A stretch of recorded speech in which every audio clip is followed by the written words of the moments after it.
I'm Amanda Foster, the executive assistant to the board, and online we have Carl Jacobs and Kathy Moffett and Mike Fluxson.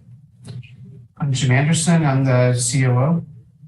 I'm Tim Andrew. I'm a director in elementary education. Cindy Hemry, director for elementary education. Sven Gustafson, chief economic officer. Melanie Sutton, health and PE coordinator. Peter Frank, superintendent. Marty Lane, chief human resource officer. Okay. And joining us online. Oh, I announced that when I. Oh, okay. Yep. Sorry. No, you're good. Okay. Getting right into it. Veterans Day policy change. And I guess my question one is if the administration had any feedback or feelings on it. And of course, can Bonnie discuss even.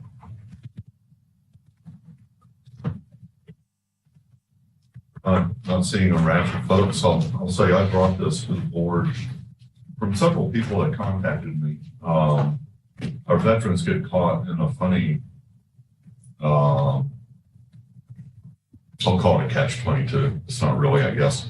But for a long time, either Veterans Day was a regular class day or it was a holiday.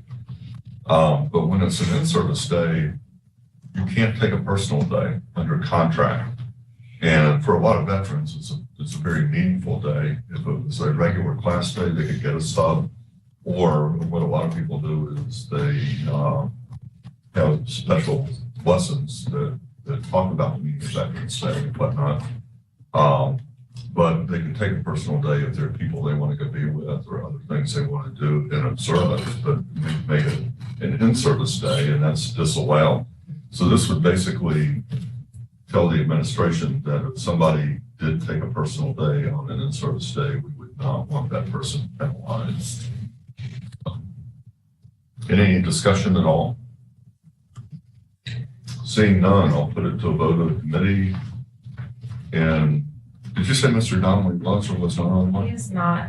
The only board member online right now is Member Jacobs. Okay. All in favor, say aye or raise a hand. Okay.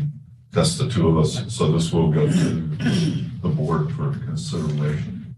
May I interject one Yes. other thought? And really maybe it's a question for the team here as well. Juneteenth is not a part of the observances that school's not in session, but perhaps summer school might be. Should Juneteenth, since it's a recent addition to a federal holiday calendar, should that be a part of something that we observe? Or does that, what are the complications from including Juneteenth in this list of other holidays?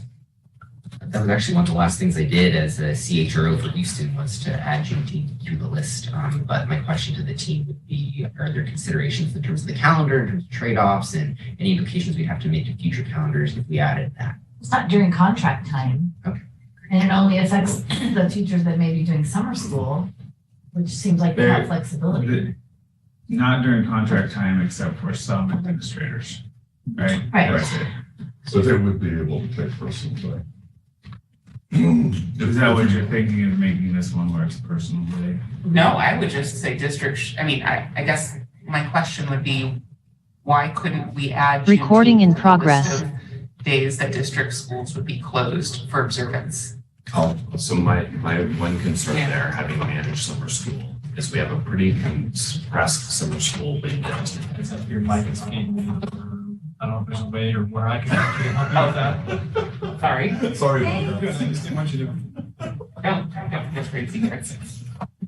I think we're. That's interesting. We run a pretty compressed summer school program, especially at the high school level, because we have to finish by the end of June in order to count students as graduates for that school year. That's both beneficial for the students and for the district in terms of our reporting, our graduation rate.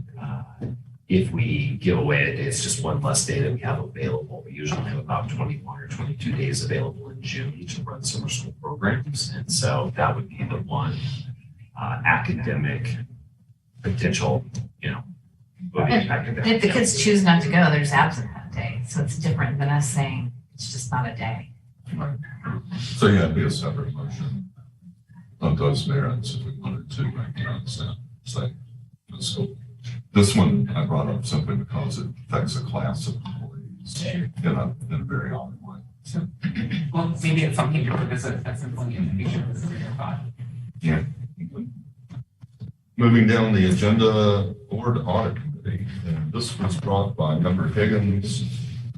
Member Donnelly just joined us. Oh, And I'm trying, sound is being projected in the boardroom. I'm trying to get somebody to.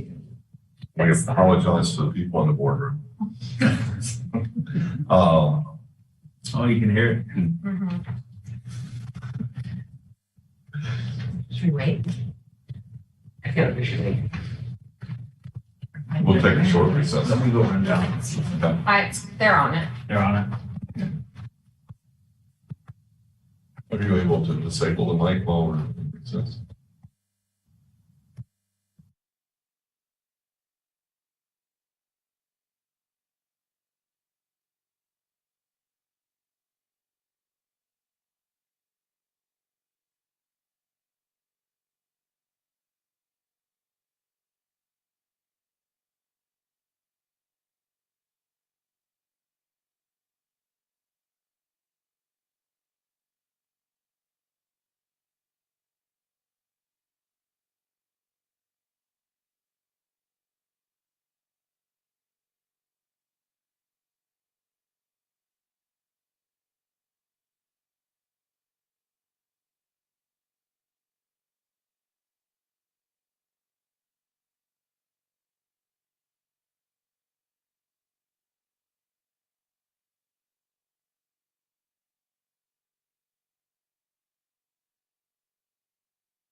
So this was a comparison document you were looking Yeah, to create? Okay. Yeah, I made a comparison document.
Well, I could text my principal and I can hear it The if Jeffrey Osborne. we're not, it's not happening anymore. You could hear the echo. There's, All right.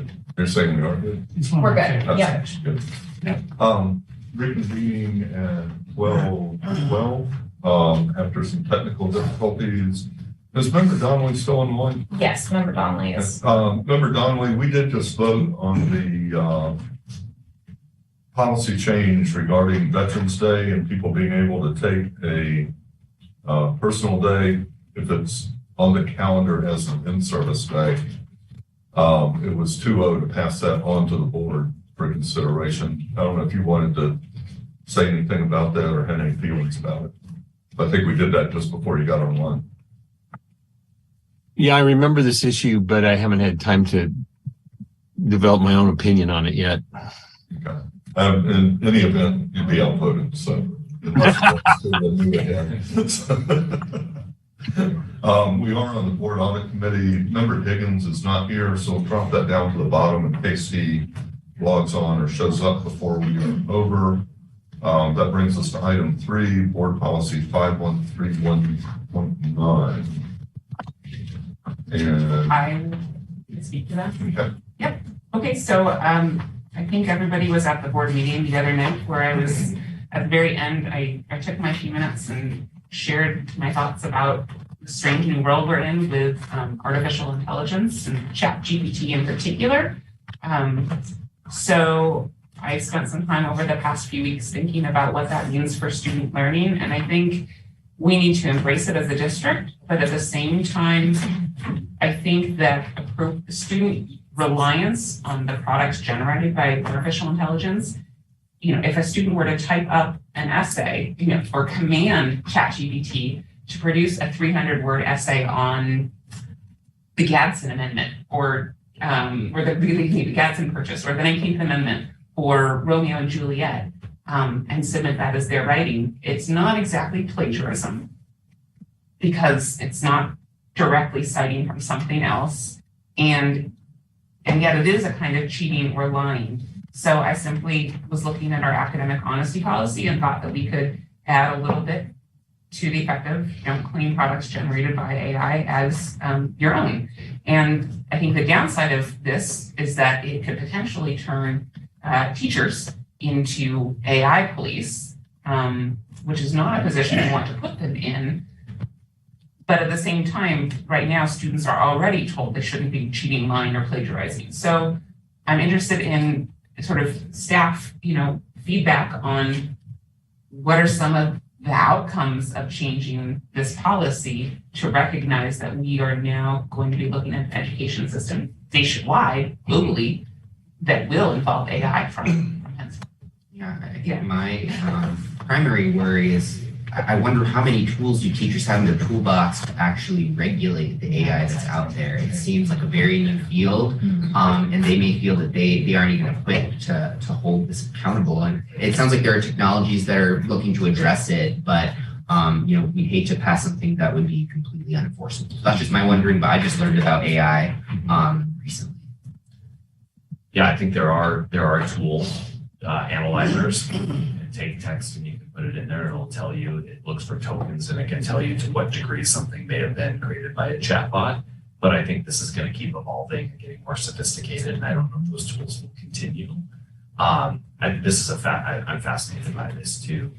I think I don't have, as a former principal and English teacher, any consternation specifically about that language, because I think one of the things that teachers would pivot to do is teach kids how to properly cite the use of it and integrate that in as part of the writing process in an effective way where they're not just trying to pass off something that they didn't write as their own. What gives me pause about this, though, is the other side of this, where would we hold teachers to that same standard or staff to that same standard? Because staff may find this a very useful tool for generating things like syllabi and assignments and whatnot. Do they have to note that they used a chatbot to generate that? I listened to a radio piece, and tell me if I'm going on too long about this, that was from a professor at the University of Pennsylvania Wharton School of Business, who originally was looking at the downside of this and plagiarism, and then saw the utility of it and typed in a prompt for it to generate a syllabus for his next class, and created an 18 syllabus that was better than anything he said he could have written in 2 hours. And then he said, write me the final for this course based on this syllabus. And it came up with a business model assignment that was on par with the course. And he said, now write me the second lecture I would have to give in order to prepare students for that final. And it produced all of that. Wow. And so, it's got both sides to it. Yeah. Sure. So I that's think my you And I did think have for to students, ask they should the- use their tool in ways that I get right this. Well, the other thing you have to think about is that we are trying to teach our students to exist in the world that they live in. right? And so we don't want to, I mean, at some point that may be part of their job or, and so everything changes so quickly. It's hard to know what, It seems like every time some new kind of technology comes out, we have to treat it as such and teach kids or employers or whatever the proper way of using it and how it can be used. But as far as the actual wording in this, I don't see it as I don't see a real issue with it. I could see it having to be different even in a year because this is all so new. AI might be a different term. It might be, but because it is so new. Yeah. I mean, I chose AI specifically because it is an umbrella, right? It is not a single piece of technology. It's the umbrella under which all of the other technologies are already grouped. I mean, there are artificial intelligence exists in a number of dimensions right now. you may have to consider its use in special education as well. Member What those implications might be. As an accommodation. Yeah. That's interesting. Yeah. And I'll say if I were a teacher reading this, I wouldn't see it as prohibiting use of it. It'd have to be cited or acknowledged. So it's still there as a tool if somebody wants to educate kids about it. But it does avoid a student being able to make the argument that, no, I didn't actually do anything wrong here. It's explicit that you can't just use it and not note it. You can't claim it as your own. That I think is good language that makes this a reasonable policy to put in. I don't think it hampers anybody. Down the road, it'll have to be looked at again. Member Jacobs has something to say. Member Jacobs? Yeah, thank you, Mr. Chair. I don't have a problem with the draft addition to the language. As I read the current language, I would consider the use of artificial intelligence to generate work which isn't your own, and going against the previous sentence that talks about a result of their own efforts. And so I think it just is kind of clearly spelling it out. But I guess instead what I'm thinking through and what I think I'm hearing in conversation, there seems to be kind of a begging for an AR maybe to indicate how we're going to go about the work of integrating AI on some level, at least in the future, how staff could use it, how students, when appropriate, can it be used. I think there's probably more conversation that goes to day-to-day district operations that would fall outside of the board policy. So those are my thoughts. I mean, if we want to spell it out, that's fine. I think the current policy can certainly cover that, at least in my opinion. And I would have an issue with one of my teenagers generating an essay through no work of their own. But I do think that there's some administrative work on the back end that needs to be done. But also there's the benefit of an AR, as we've talked about multiple times, is the flexibility where we aren't waiting for a board to update a policy. Administration can update that as technology evolves. So those are my thoughts. Thank you. Any other discussion? If I could just add, and I completely agree with Member Jacobs, regardless of whether or not there's a policy on this, there does need to be administrative regulation just to ensure there are checks, that we clearly delineate that even though this is an original product, it would be academically dishonest to present it as your own, right? So that will be happening. And Member Donnelly has. Member Donald? Yeah, I think this is good language. I think it'd be a good update to our existing board policy. Any other discussion? Seeing none, of the members present, all in favor, raise a hand. That would be 3-0. So this will also be passed to the full board for consideration.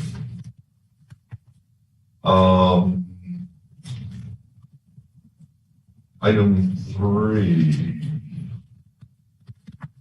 agenda item details. We're kind of at 4 since we signed. Oh, I'm sorry. I'll take the lead on speaking to this. This is a follow-up from our last board meeting, governance meeting in November. which was the first time governance saw the work of the Wellness Advisory Committee. And again, tremendous thanks to Member Jacobs for helping steward this, and to a lot of the staff in the room today, Tim, Cindy, Melanie, and Marty, for shepherding this process throughout the fall. So there were a couple of questions at that prior governance meeting, and there were two small changes that are a part of this product. And those two changes, just for the record, were number one, we included an item clarifying the secondary lunch period. So instead of reading secondary schools shall provide a lunch period shall provide no less than 30 minutes total for lunch and unstructured physical activity. Now read secondary schools shall provide a lunch period of no less than 30 minutes, which may also include time for unstructured physical activity. And then there was another concern from the governance committee regarding marketing, and we inserted language, which I think also aligns with federal language through this check called the WellSat, to say schools will limit food and beverage marketing on campus during the school day to the promotion of foods and beverages that meet school lunch guidelines. So just two changes based on the Wellness Committee's quite thorough review of best practices and regulations and requirements. And I know at the last meeting, administration brought some draft ARs about fundraising, PE waivers, inclement weather recess to the meeting. And I think that there might be The rewards. Yeah, a couple more coming. No, they're done. They're all done. They're here, Yeah. okay. So the ARs are up and running, wonderful. So that is, I guess, the extent of this update. It is a very large policy with the implication to change school days and hopefully enhance student learning. That's my personal opinion, but I guess at that point I'll stop talking. Discussion? We did hash on it pretty well last time. And yeah, these changes are kind of in line with what we discussed. When we're called for discussion, we'll take a vote. Seeing none, all in favor of sending this to the full board, raise your right hand or raise a hand.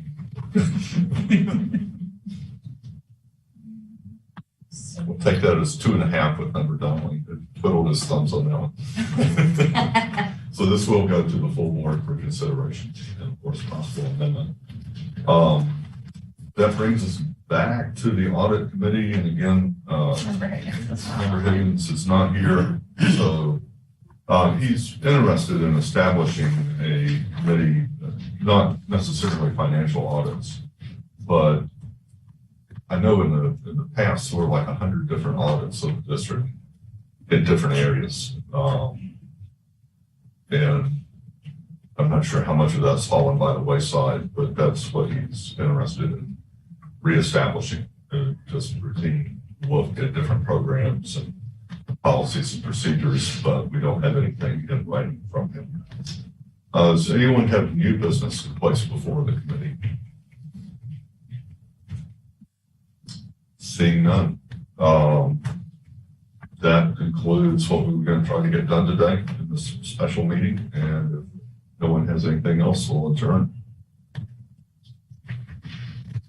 We adjourned at 12:25. Thank you very much. Good job. Good job. That's nice. Yes, you're kind. I love it. Context of this, Oh, I know. Yeah. It's true. Yeah, you can do it.